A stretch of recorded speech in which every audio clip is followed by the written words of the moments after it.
I would not leave the and I was also yeah. So I got one back and why is this Michelle? I know I'm so all right, ready? The conversation is sounding real good, but I gotta give you 2 more minutes because I don't want to keep you over. So don't forget to put your on our parking lot right here.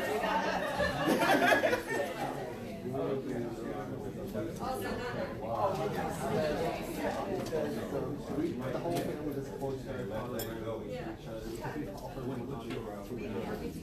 Brian just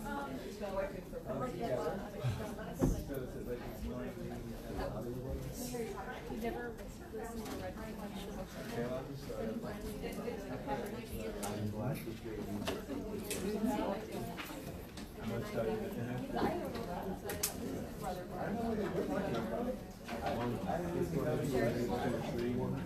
Yes.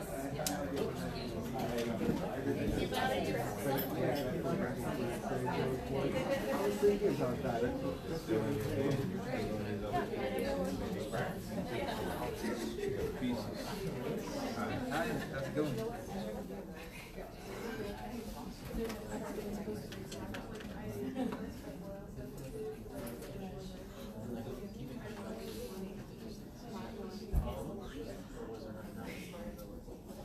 All right.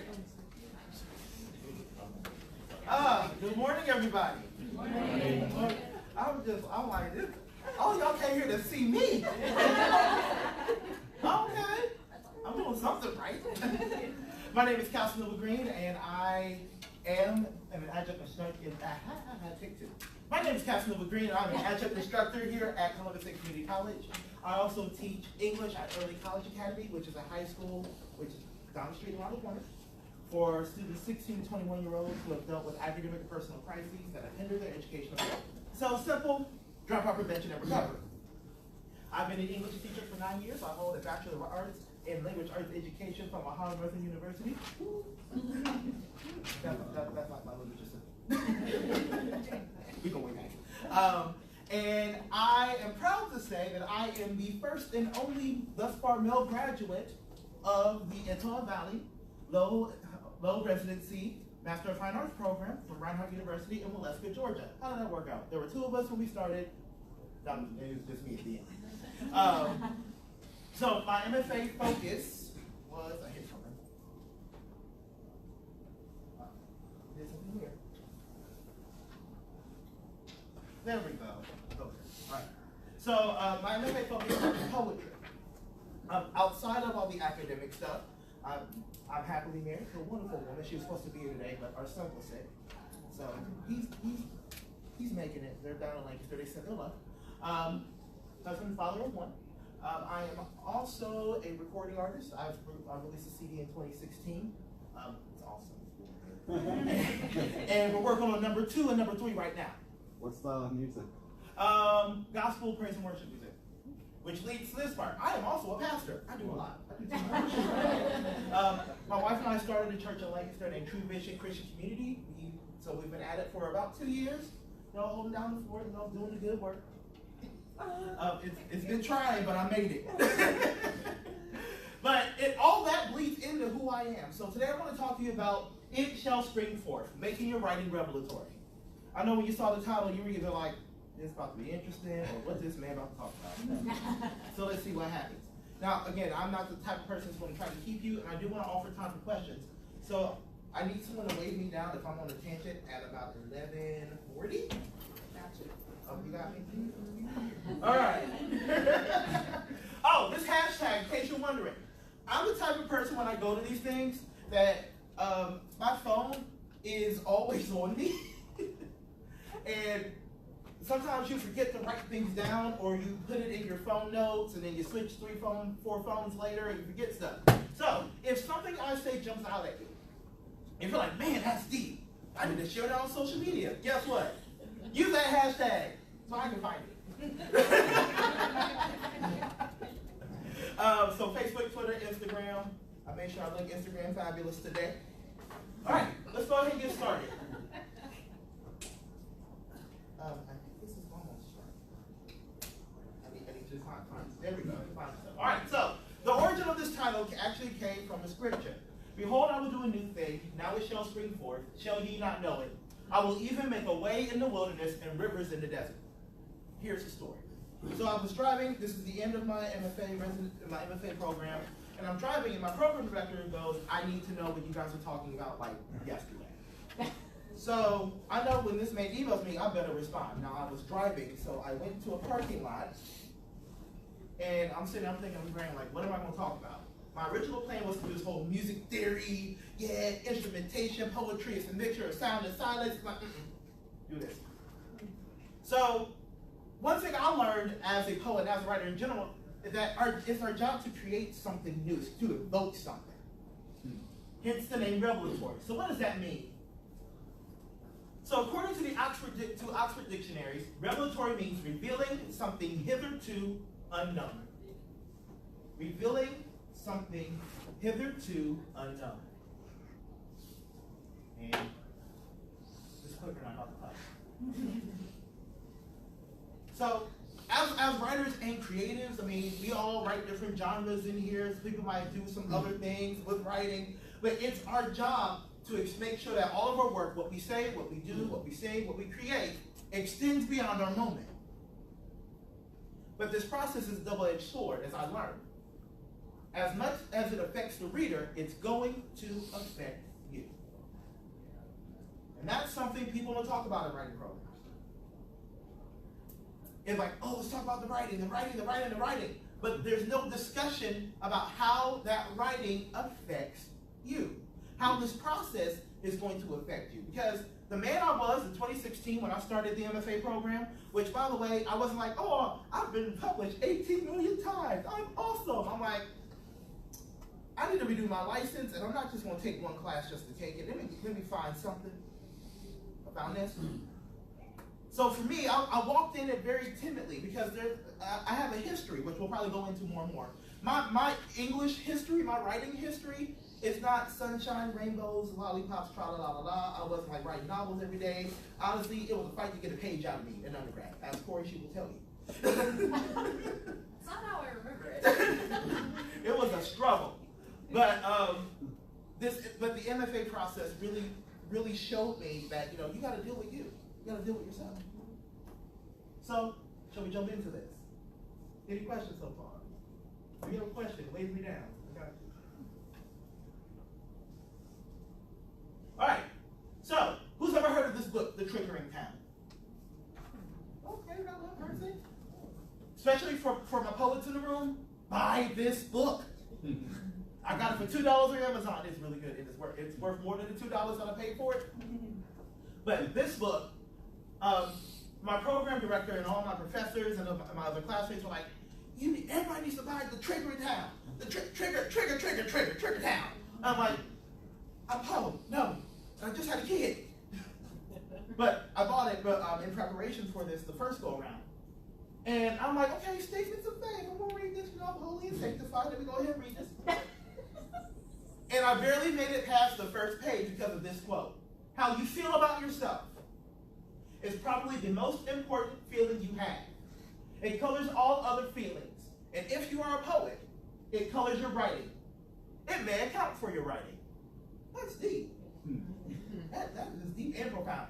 Yeah, you don't hear about this in your writing program. It's like, just write what you feel. But what if what I feel is unhealthy?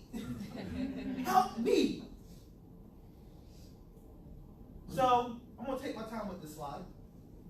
So your experience does affect your expression. That's pretty much what he's saying. Your experience, what you bring to the table, what you've been through, affects your expression. So let's look at some ways of how this works. So first, bias and stereotypes. Let's talk about that for a second. Bias and stereotypes. You cannot write a character that is a black man if you're a racist black guy. Can't do it. Because your bias is going to leak out, and that character is going to fit every single stereotype you could possibly think of. Right? You know, he's going to be like, oh, he's a drug dealer, got his pants down to his knees, you know, got like 15 million women and all that. Yeah, you know, but that's all you see, you know, like that, because your perspective does cloud your writing. I mean, I said this the last time, I'm gonna say it again. Listen, you cannot catch gay. People can't cough on you and be like, oh my God, I'm gay now. That doesn't work like that. But people have that, that's what pretty much homophobia is. It's like you know, if somebody, if a gay man walks past me, it's like their shadow changes me. No. But you can't walk in the door with those phobias. Even if we have dealing with Islamophobia, xenophobia in general, all these fears, all these stereotypes that we hold, even amongst our own people. Like, I had to check myself when I was doing a fiction piece. Because I was writing from a perspective of a black guy, you know, I'm like, I'm a black guy, yeah. But I had some background issues with people who, you know, weren't like me. So I really have to sit back and deal with myself and go, self, don't be like that. Don't be bougie. You know where you grew up in Linden. You know how this works. Yes. Linden, Ohio? Down the street, Linden. Here. Like when you drive down Cleveland Avenue, you roll up the windows, lock the doors, like just blend in with traffic. Okay. So like, how do you go from Linden from growing up in Linden and all northeast or East Columbus to ending up at Ohio Northern in the corn with cows and the football factory? I'll tell you that after. All right. So you have to address these. Secondly, the effects of trauma. Do you mind if I go deep? I'm gonna go deep. See, I'm like, y'all come back. I love you. This was one of the hardest things for me. My wife is a mental health counselor. She teaches me a few things, especially with the students I have to work with. I'll be like 5 steps ahead of them. She taught me Dr. Bruce Perry's trauma mapping. You know about it? How brain development starts from the back to the front. Everybody thinks you don't have everything you got. It kind of like, it's like watching, I play video games, and like the old school games have like a loading bar, and you're like watching the loading bar load. But trauma is like a virus to that process, or like a slow processing. It stops the development. So we're yelling at all these kids going, why don't you have common sense? Because they didn't make it to that point. So for me, I'm 31 years old. I look good, married, got a kid, all these degrees. But I have been through a lot in my life. I don't look like it. I've been through abuse, rejection, loss of a parent under tragic circumstances, so much. And for me, my writing was my escape. When I first started writing poetry, like really seriously writing poetry, I was, you know, it's just like I'm trying to just escape and get out of everything, and you know, but I never dealt with things. So walking into the MFA program, I'm like, okay, you know, when I get out of this and I have all this stuff, I couldn't cross over that barrier of trauma because it was too fresh. At that point, I was what, 28, 29? It was too fresh. Dealing with an abusive stepfather. My stepfather, well, stepfather was a preacher, right? He was a crackhead preacher, no joke. He was a crackhead and a preacher. We didn't find this out until months into the marriage. And because we found this out, there was a lot of abuse, physical, mental, emotional abuse. He tried to fight my mom one time. She hung him out of a third-story window and said, do it again, I'm going to drop you. No joke. Yeah. She did. My mama did not play. And then, speaking of her, losing her in 2010.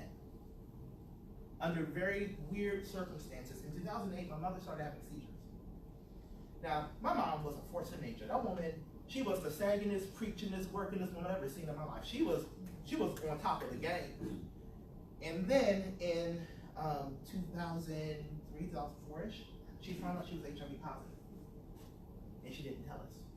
I remember one day, it was, you know, here, drink after my drink, you know, blah, blah, blah. And then I would go for, then next day I would go for a drink. She's like, don't touch that. I didn't find out she was HIV positive until she had her first seizure. We were standing at OSU Wexner, and the nurse let it slip out. So, dealing with, and I sat on this. I sat on this for about 10 years. Mom passed away in 2010. Dealing with the fact that she's gone. That woman was my rock. I leaned on her, like, you know, like she was able to help me with all my issues, and then all of a sudden, a month before my college graduation, gone. And even her passing affected every decision that I had made up to us until I said, you know what, let me deal with this. Let me tangle with this one.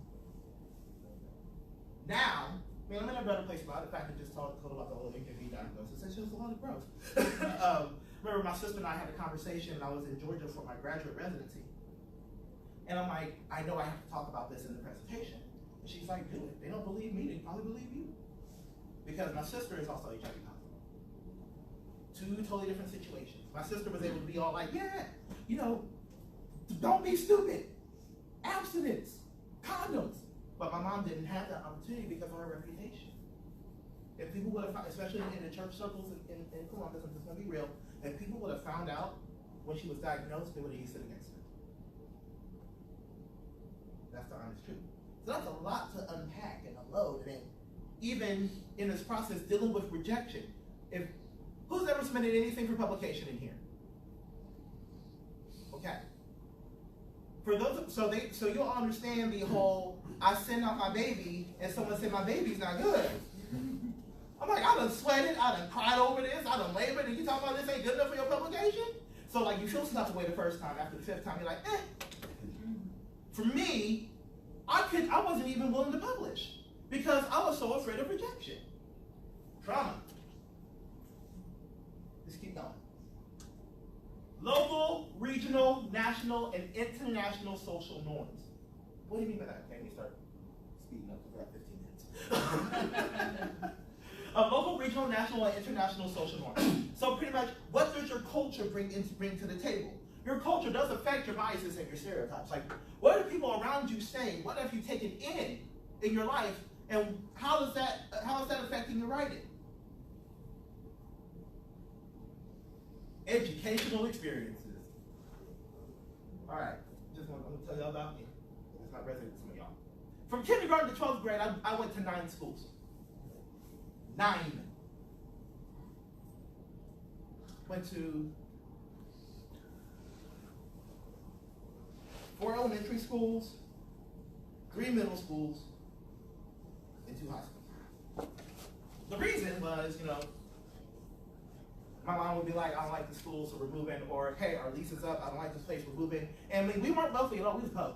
We was 1990s welfare, like black and white label. The label just said cheese or, you know, raisins. Huge stamp book, type 4. And we gradually worked our way up out of it.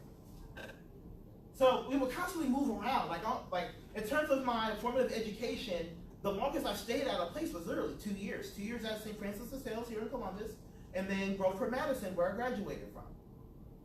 So, there were some gaps because I'm jumping from school to school and district to district, and I'm trying to deal with that. I'm still surprised I graduated high school with honors because I had to fill in a lot of gaps, a lot of things that I missed. I learned 3 different styles of handwriting, y'all. It's crazy. That affects you because, again, for me, this is just telling you all about my experience. For me, I didn't feel good enough. Even in undergrad. I'm like, we're sitting around all these people who are like, I've been published in this journal. Like, I've been published in my head. You know, or my personal favorite conversations. Everybody, like, I was in undergrad during Twilight. And so everybody was like, magical realism, fairies. I wrote a fairy novel in one night because I'm thinking about the fairies. And I said, we'll get you a man. Now, granted, there are like only 4 guys in the program. I'm like, not me. Find somebody else. All right. Representation. Okay, so first of all, so my name's Casanova, right? When I typically meet people, they have this look of, And I'm like, okay, how many girlfriends you got? First of all, I have no game whatsoever. I don't know how I got married. She came back to me. Second of all, ew. Third of all, I have a cousin with 20 kids. Come on now. I already know how this goes. 20. Yeah, that's a lot of kids.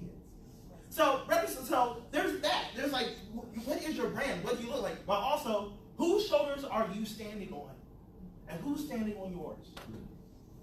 As I said in the beginning, I am, as of now, the only male graduate of my cohort. I was a part of the first cohort to graduate. I'm the guy. So all the other guys are looking at me going, all right, so he set the trend, what's this going to look like? He set the foundation for us. At Ohio Northern, there's a high possibility that I am the only or the first African-American graduate for the language arts education degree. There wasn't a lot of diversity when I was there. It was me and then this Asian lady. She's awesome. She's like, that sister can write. I'm just saying. It was just us. That's it. So when I found out there's a black woman in the program, you know what I did? I called her up. I said, listen, if you ever need anything from me, here's my number, here's my email, here's my Facebook. Hit me up. And you know what? She did. I actually gave her the name for her senior thesis. Because you know, she liked Macbeth, I liked Macbeth. Macbeth was awesome. And I gave her the title. Like, we were just talking on Facebook. Gave her the title. She's like, man, all right. She has shoulders to stand on. I didn't. Who are you standing on? I don't want Langston Hughes rising up from the dead going, you need to stop it. You're embarrassing us. I know. So I tell people, be aware of your literary heritage and your literary lineage. So that way you know how to move it forward, not knock it back. Don't be like these mumble rappers. You just knocking hip hop back 15 years. Just going and all that stuff. All right. Religious and spiritual ideology. Religious and spiritual ideology. I'm going to try to behave on this. I'm going to try. So, I write worship songs. Some of them are pretty good. I've been listening to the second CD, and I'm like, ooh, this is about to be a good one. I mean, I try to write for everybody. But, you know, sometimes things get so drowned in metaphor that there's no meat. All this is just, I love Jesus. For 20 minutes. And, you know, there's some people, trying to be good, there's some people who do write religious, spiritually related things. And there's a common thread I noticed, and I even noticed this in my own work. It gets very surface. Because we use our faith, any faith, as a barrier to our creativity, and not the foundation for it. Does that make sense? I'm talking to you all right now exactly how I preach a message. I'm not gonna be sitting here and be like, no, it ain't gonna work. But it's like just conversation. Even for me, like, yes, I'm not walking around going, I'm a Christian poet. I'm me. It's my foundation. It might be different for some people. For me, that's my foundation. I have not been gifted with the whole I can do this and all that. I'm gifted to use that faith as my foundation for my creativity. So, you know, yes, God is good, but God is so good that, you know, when people sent me the "you up" text at 2 a.m. when I was single, I was like, I'm asleep. Or, you know, when I wanted to jump into a pond and like not come out the pond, talking about those experiences and having that be the foundation of it rather than the barrier that blocks us from talking about it. There's a poem I wrote about, you know, sex. Yeah, I wrote about sex. And I compared sex to a shark.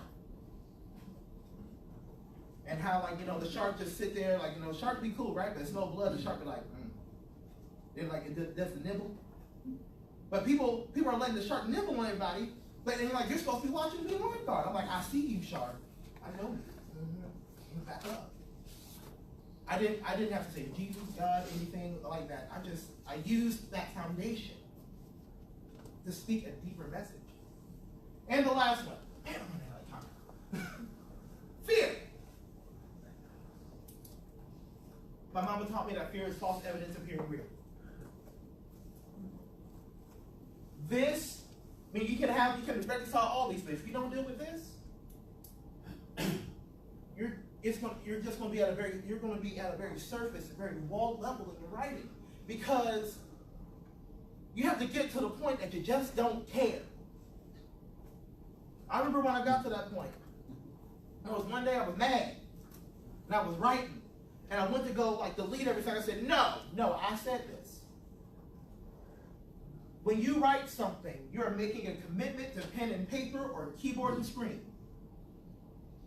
You have committed to those words. You have said, this is what I said, and I said what I said. Don't be afraid of judgment. Because listen, there is a place for anything you've written. There is some journal that needs what you got. Show them what you got. Man, I'm running out of time. All right, so great writers are able to address, reconcile, and transcend these barriers to create strong writing. So real quick, what does this mean? To address. You see it. You're not ignoring it. You see that it's there. Reconciling, the word reconcile literally means to make friendly again. I see what I'm dealing with. Let me handle business on this.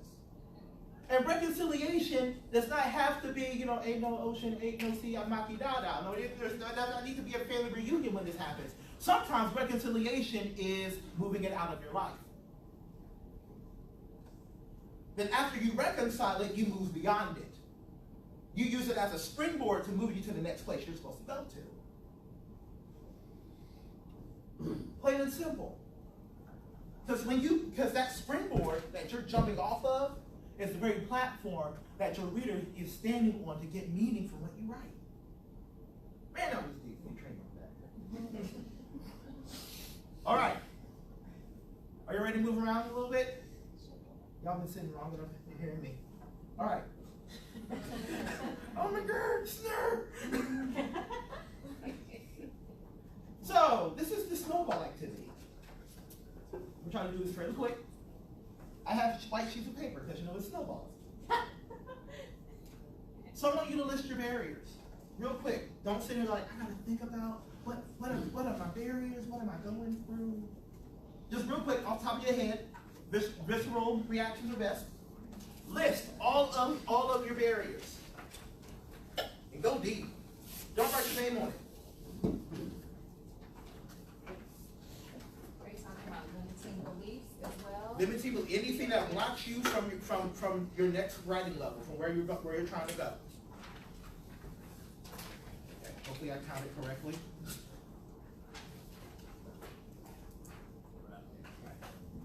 Need a couple more. A couple more. All right, I'll bring them right down. 7, 8.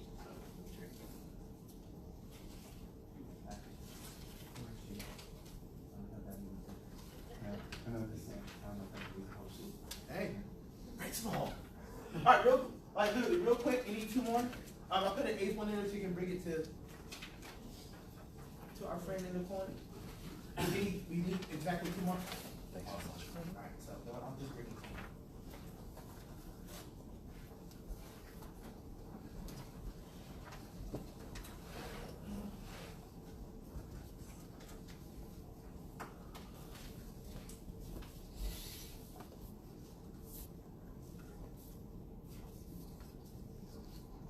Give you about 2 minutes.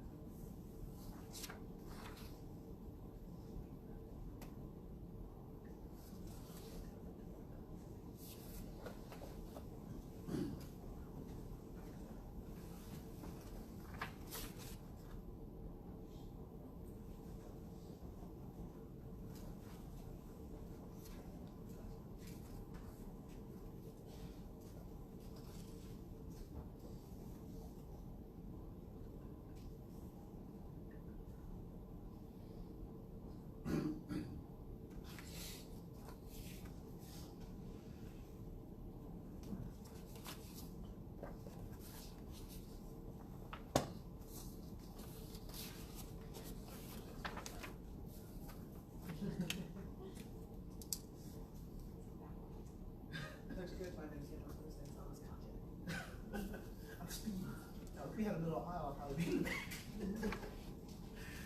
All right, when you feel like you have poured out your soul, find your closest wall. So the dividing line is here. If you can, find your closest wall and roll up your papers and stand by the wall.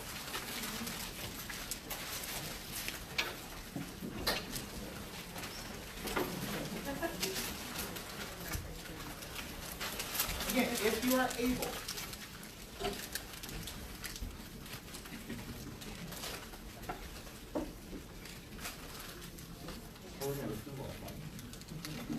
yeah.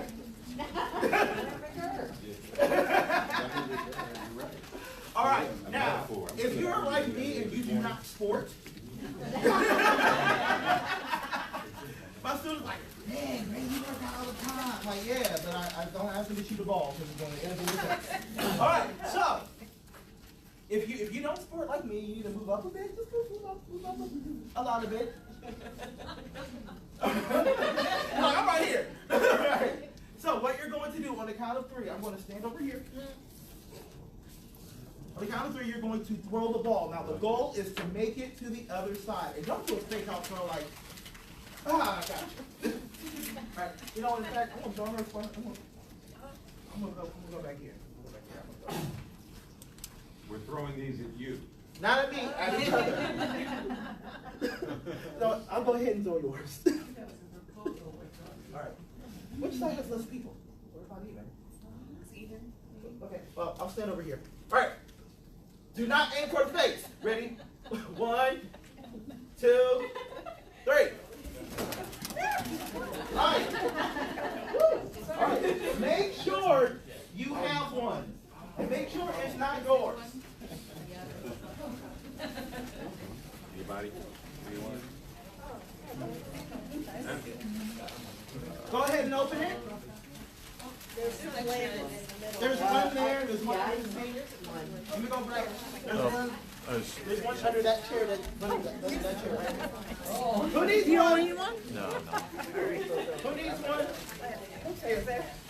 Oh, that's tissue. So we were going to discuss, but for the sake of time, I got to give y'all the meat, the crafty stuff. So this paper you hold in your hand, you don't know who it belongs to.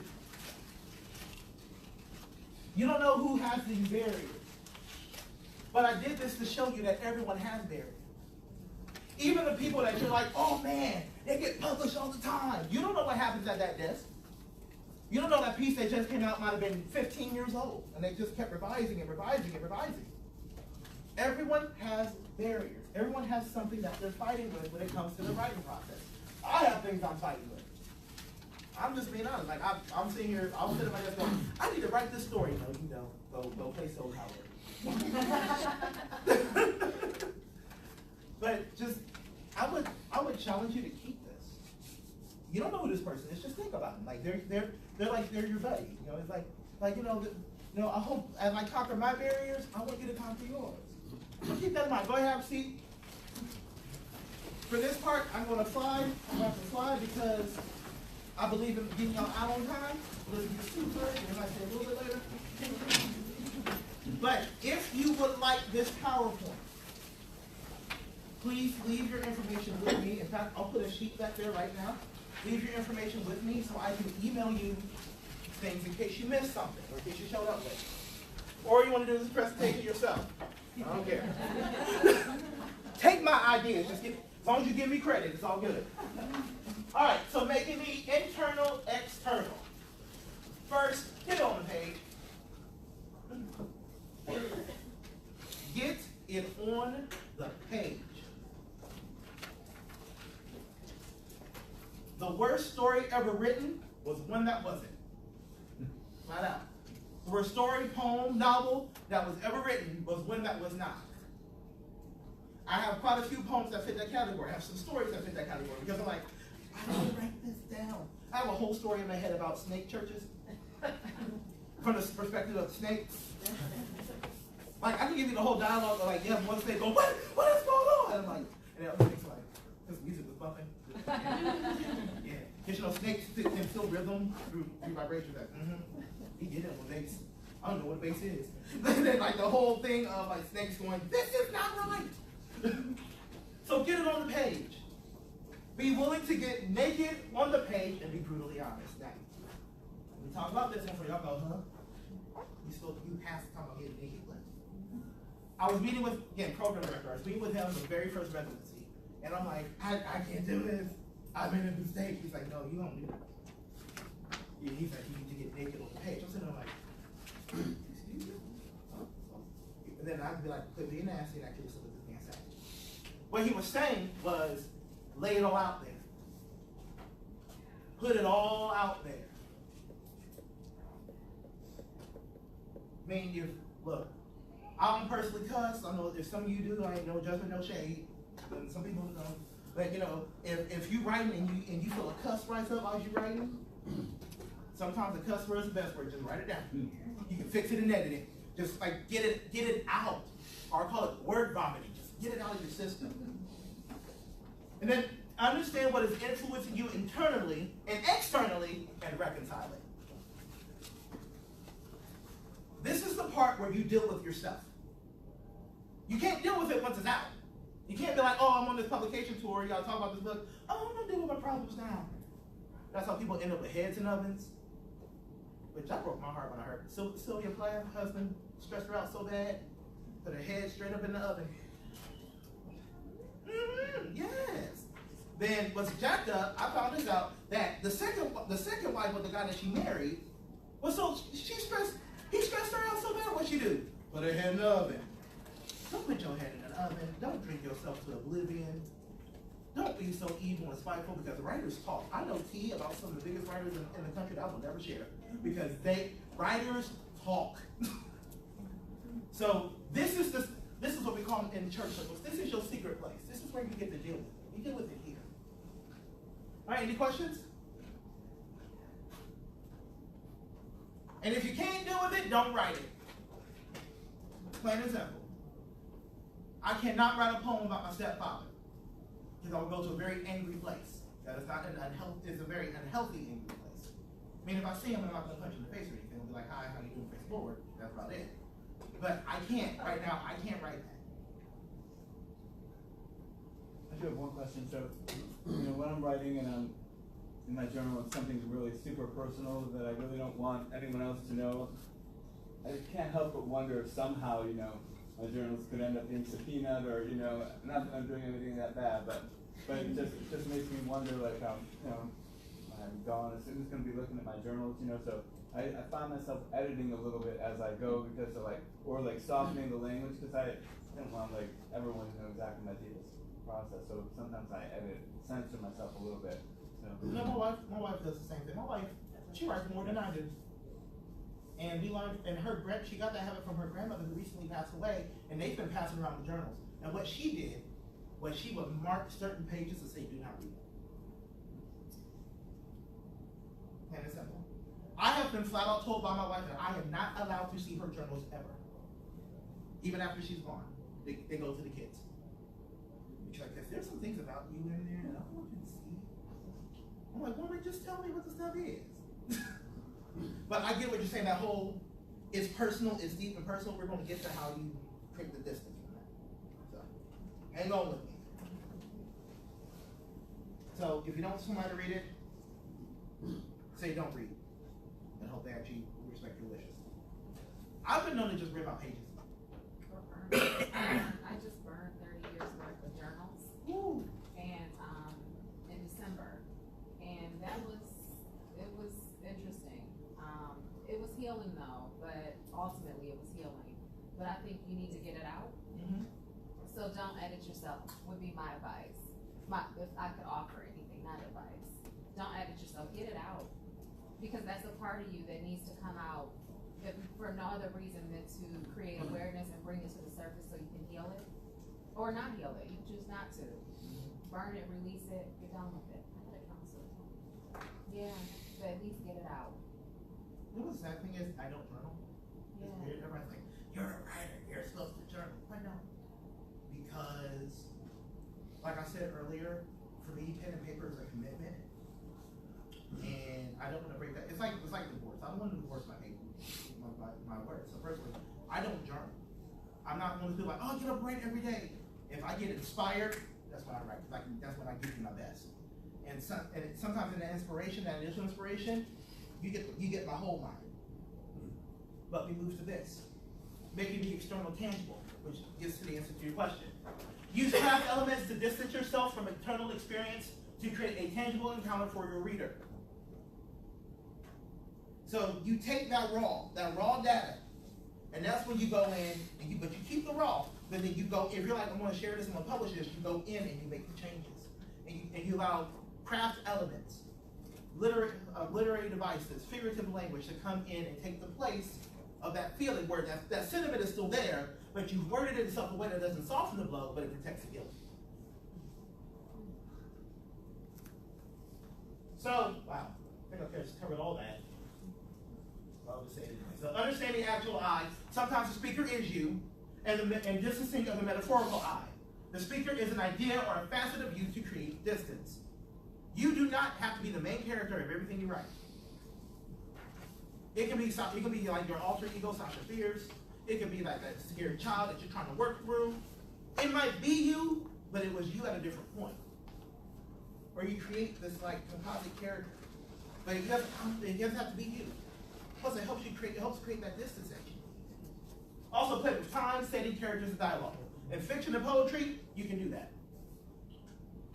Fiction and poetry, change names, flip locations, make it in outer space. What I love about sci-fi is you can deal with difficult stuff with using sci-fi because it brings people to a place of fantasy. It's not, yes, it's grounded in reality, but it's not like you're saying I'm standing in Columbus and I've just with my spouse. So like you're in outer space and two alien factions are fighting and it ends up being a misunderstanding about milk. Same issue, different setting. And dialogue. Switch the dialogue up a little bit. Write it as it happened, write it in the opposite, and write it in a conditional manner. Switch it up and see what you get. And we talked about creating emotional, experiential, and logical connections using literary devices. Rather than overtly saying it, use metaphor. Use simile, hyperbole. Go for broke. Use all those devices, all those skills to create that distance. Now, making the tangible timeless. This is kind of meaty. And it is 11:50. All right. So pretty much what makes great writing is not the greatness of the language or the technicality of the work, but the resonance or echo the work creates in its attainability. There are some people, pretty much, good writing is subjective.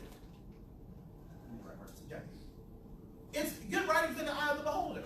It's like good food. Like some people are like, man, such can cook. Like they can burn in the kitchen. Like they make good food. Yeah, it's good all the time. And you get other people like, that's the nastiest stuff I ever tasted. It's the same thing with our writing. Some people think I'm a great writer. Some people think I'm quite pedestrian. It is what it is. But the whole point of it is, how does your work last beyond you? I have learned the things that we write are not meant to just sit in journals. There are some things that need to come out.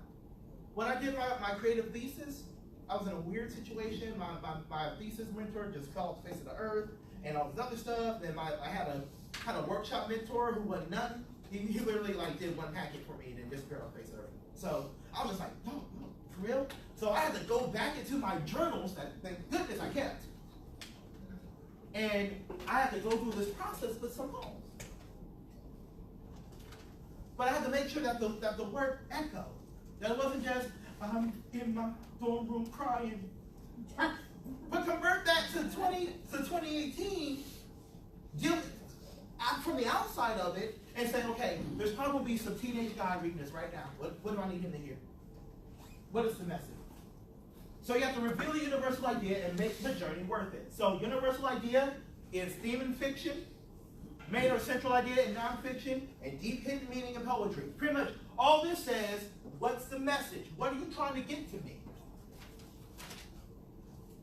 Embrace didacticism. Yes, your stuff can teach a lesson. Yes, your story can have a moral. Like, you know what the moral of literary writing is, right?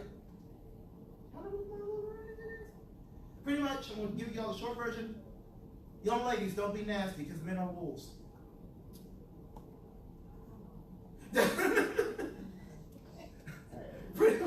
Women of high breeding should not. So women of wealth should be careful of men because they dress nice and look nice, but they're actually really wolves and they will ravage you. That's the original Charles Perrault. That's the version. So even now, use your writing. If you need to teach a lesson, teach a lesson. If you need to send the message loud and clear. And again, do not take back anything that you say. And the reader must walk away with something new. The reader must walk away with something new. That means a new revelation, a visceral reaction, a lesson learned, fresh knowledge, affirmation, self-evaluation, or even offense. Piss fell off. Please do it. Here's the thing about offense if it's done the right way. Some people, I'm offended, they just walk away. But offense is reflective. Because you have to ask yourself, should I be mad right now or am I tripping? Or am I triggered? Or Have I been triggered in some way? I'm gonna keep that. Am I tripping? And should I be mad or have I been triggered? And you deal with that. And that creates something new. It helps you grow. Rather, I'm just mad. No, other people on Facebook, I don't know why you think I'm just mad. I can't stand y'all. Because you're like, how you doing? You fake. It's fake. All right, so we have reached the end of the road. So why even talk about this? Why make my way up here from Lancaster to talk about this with y'all and share this? First, to understand how the writer in progress affects the writing in progress. You affect your words. What you've gone through affects your words. Don't shy away from it. Don't hide from it. Don't run from it. Embrace it. Your experience, your experience is the foundation, is what you stand on now. Use it. To empower and remind you to speak forth and create. We as creators are blessed with an ability to see the world through different eyes than the normal person. It is our job to interpret what we see so that the regular person can understand. Look at, infer, look at the nuances, the entendres, all that. Look at everything that's going on around you and create that whole. And yes, it is your job to make people uncomfortable. It is your job to be a catalyst for something. Catalyst for change, catalyst for hope. So create. And lastly, I want to leave you with this. To give permission to be yourself. Quit chasing after someone else's talents and find your voice. We've always been taught that we need to pattern ourselves after such and such, or you write like such and such. I ended up doing my critical thesis on James Wright. Everybody heard of James Wright? All the way to Martin's Ferry. That man was intense. But my mentor was like, you write like James Wright. You do deep imagism, which I can do. Deep imagism, that is my thing, all the way. But I couldn't pattern myself after him. I had to find my own voice. Like, you don't quit focusing on being the next this person and be the first you. Be who you are. Write how you write. If you gotta burn it in 30 years, burn it. But at least you were you. And not just in your writing, in all aspects of life. So, I know we are severely over time, and I do apologize for that, but I have a parting activity for you. High school teacher just work. I have these very large index cards, which you don't know how to find out. What I want you to do, tell me one thing you got out of this today. Seriously. Tell me one thing you got out of this. You do not have to write your name on it. I'm not going to hit you down like, who said this? I really, the whole point of doing lectures like this is not just to talk and be awesome, but to help people become better. So what did you gain from being in this room? And then what I'll do is I'm going to switch aside to my contact information. Then I'm going to hang out in the back and just hand it to me. If you want to talk to me, I'm going to be here for the rest of the conference. I'm excited. I like conferences. Lord.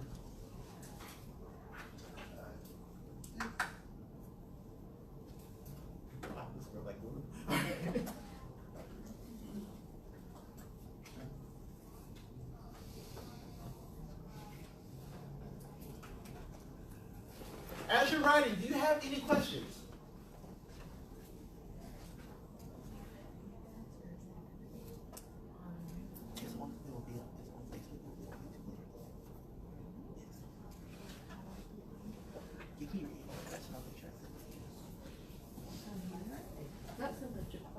bit of insight when you were talking about some of the barriers. There are ways to make those barriers building blocks. Exactly. Yeah, Exactly. yeah. She So should- is this the, Yes. She said that use of that, there's a way to use your barriers as building blocks. I agree. You have to train, that barrier is the very thing you have to jump off of to get to the next step. All right, this is how you find me. So that is my creative person email, and also my Columbus State email. That is my website. Also, you can find me on Facebook and this entire lecture that we just did on that page, facebook.com/CasanovaGreenMusic. And then you can also find me on Twitter and Instagram at CasanovaTLGreen. There'll be a lot of pictures of my kid, just telling you now. But I would love to connect with you. Thank you so much.